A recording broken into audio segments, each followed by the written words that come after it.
you doing, everybody? I'm Bill Sanders, and this is Watch Art Side, the art and science of Watts collection.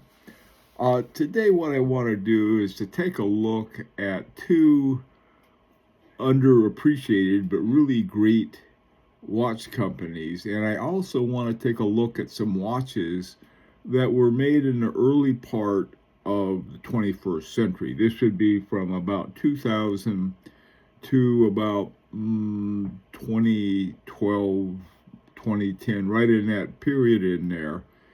And for a period there, you could get some great buys, and there's still some left. There aren't as many. The buys aren't quite as good, but there's still some really good ones, and the watches are excellent. So let's take a look at these. Now the two companies are H. Moser et Compagnie and Parmigiani Fleurier. And so let's start with H. Moser. Now, H. Moser is a watch company, goes back to 1828 in Imperial Russia, in St. Petersburg.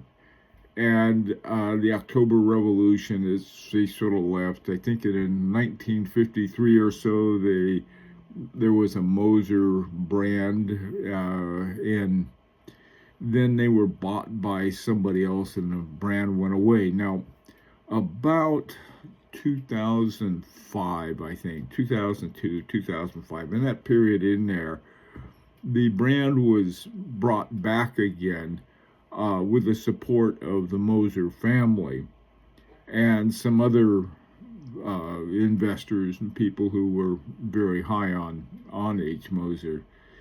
And it was during this period that there were a lot of things that we're going to take a look at.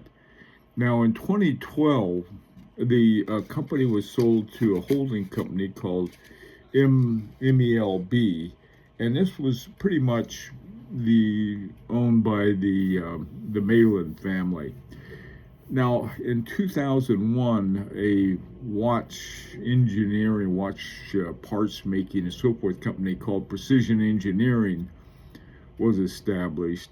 And I'm not sure what the early relationship was between Precision Engineering and H. Moser, but by 2012, they became under the wing of MELB, the holding company, along with H. Moser. So they're sort of together as one makes the movements and the other one makes the watches.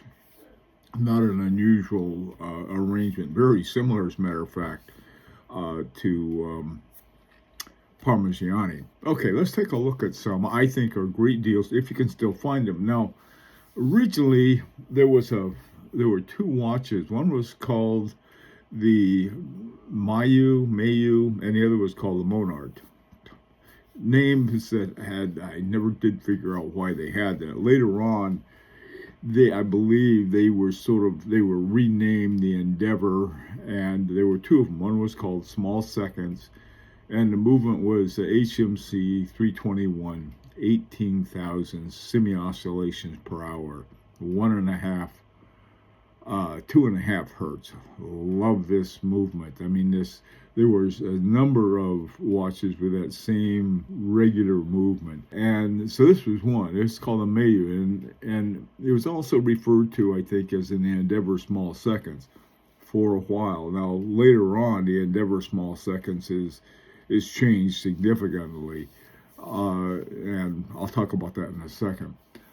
So that's the first one. Now, this one had 72 hours. Now, the other one was called the Monard, and this became known, I think, as the Endeavour Center Seconds. Now, again, the Center Seconds, the new Center Seconds, the Endeavour Center Seconds at H. Moser is very different watch, very different movement. This is I guess you'd call it my Monard or my Endeavour Center Seconds. I got this a few years ago, and it's a weekly. It's 7-day charge to it. It keeps really beautiful time, and you can see it's got a great movement. And if you can find one of these or the Mayu, you can usually get them at a pretty good price still.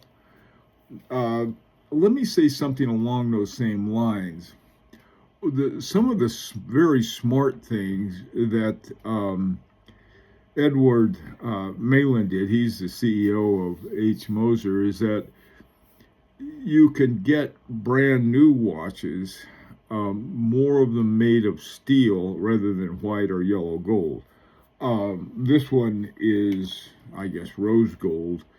And of course, the gold prices have gone insane, or $2,000 an ounce, or something like that. Whereas in the early 2000s, I think they were as low as like $200 instead of $2,000 an ounce, and so that has changed a lot. But anyway, the changes weren't just to throw out some ones that were not good watches. They were good watches. The trouble was they just weren't selling. And so this is some of the adjustments that H. Moser has made has really brought them to the forefront. And I think more and more people recognize them for what they are, and that's like A1 watch. Now, one of the, to me, is one of the best watches that ever came out of this period was called the H. Moser Henry Double Hairspring. I happen to be wearing one now. This one's in white gold. I think there also is, like the picture there, is in yellow gold. This watch was, when I got it, I contacted H. Moser, and I had noticed that they weren't making them anymore, or they weren't making very many of them using a double hairspring. I thought, well, maybe something's wrong with the double hairspring. Wasn't that at all. It just was extremely expensive to create them. I was told that some people thought it was more trying to create the double hairspring that would offset each other's torque and keep the post in the middle, so that you wouldn't have the kind of variations that you can have with the balance wheel going back and forth like that. And he said it just it's very expensive. It was more difficult than making tourbillons. So anyway, does it work as advertised? Yes, it does. It's one of my very favorite watches. You can find these. You can find some pretty decent buys on these. And again, they're either going to be in white gold or yellow, or and I think some of them are in platinum. So this is an incredible watch. By the way, too, there's a little red line on the other ones as well. They put the power reserve indicator on the back. This one has it right here. And so you don't have anything on the front that will, get in the way of the way the dial looks. Now, so these are all from the pre-2012 era, and but they went into later on, because they were still around, because like I said, they just weren't selling that well, and they ended up in places like Shop Worn and some other places like that. But they're really great watches. Joe Mushop had some, I think, too, and some of the other secondary markets. Now, this next one, I wanted to say something about this ahead of time. I had read somewhere when the Chomet brothers took over Breguet and brought it back from near death. I mean, pulled it right out of the hospice, really. And they did that primarily with Daniel Roth. Daniel Rothman did all of these wonderful things. But a couple other people were there. Kari Budalainen, I think. No, he was with another. He may have been some involved in. I'm not sure. But who is Michel Parmigiani, and these are a couple Breguet watches that are replicas of the original Breguets that he made for I think it was some anniversary they had a Breguet celebrating his works, and he said this was part of Parmigiani's work. So he's really is an incredible top watchmaker. Now, like some of the early H. Mosers, the early Parmigianis didn't do so well. Not because they weren't great watches, people didn't like them for one reason or another. Now, this one, the Parmigiani Fleurier Colpa XL Hebdo Madari. This watch is it's an 8-day watch. You wind it up, and you don't even have to think about it until a week later. Great watch, and this is one of the things I found out. I was looking for examples of some Colpa extra large XLs, and they had a lot of these. So a lot of these are available, and you can get some. You can really get a top-notch watch for a decent price. And again, you have one by a real living watchmaker, one of the top watchmakers, and Michel Parmigiani. So this is one I think is sort of, it's like I said, some of these are getting harder and harder to get. Another one is a Parmigiani Fleurier Colpa Grande XL. I mean, there's like, things sounds like they're huge. They're substantial watches. Here's mine, and it happened to look just like this one I saw for sale for, it was under $5,000. This watch, in addition to having, I don't know why, they have this solid gold rotor with a barleycorn motif on the back. There's a French term for it, and I'll mess up the French, so I won't try to say it for that motif. Beautiful watch, great price. A lot of people have been put off by these, what are called horn lugs, these big horn lugs. Let me tell you about a horn lug. They just sort of, they wrap around your wrist, and they are the most comfortable lugs that I have. Anyway, so this is another one. These are, you can find a few of them. There aren't many left. This was, about 5 years ago. A lot of us were buying these at just very good prices. There's still, I saw the one like this was I think was under 5,000. That's all I know. And you get a Parmigiani, or a watch made by Michel Parmigiani, which I think is really well worth it. Now, finally, this watch, Parmigiani Fleurier Tonda 1950, white gold graphite. This is another watch that disappeared. I mean, they used to be all over the place. They were great prices, and the ones you can find now are at discounts from MSRP, but not the way they used to be. They're sort of, people discovered them, realized what high quality watches they were.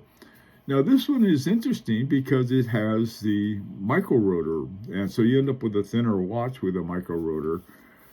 And all of the movements are by the company that is also owned by the Sandoz Family Foundation, Vasseur, called the Vasseur Manufacture Fleurier.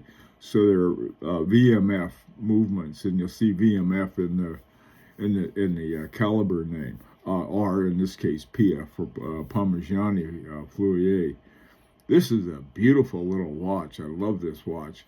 And apparently a lot of other people have too, because, like I said, for a while they were just very good buys.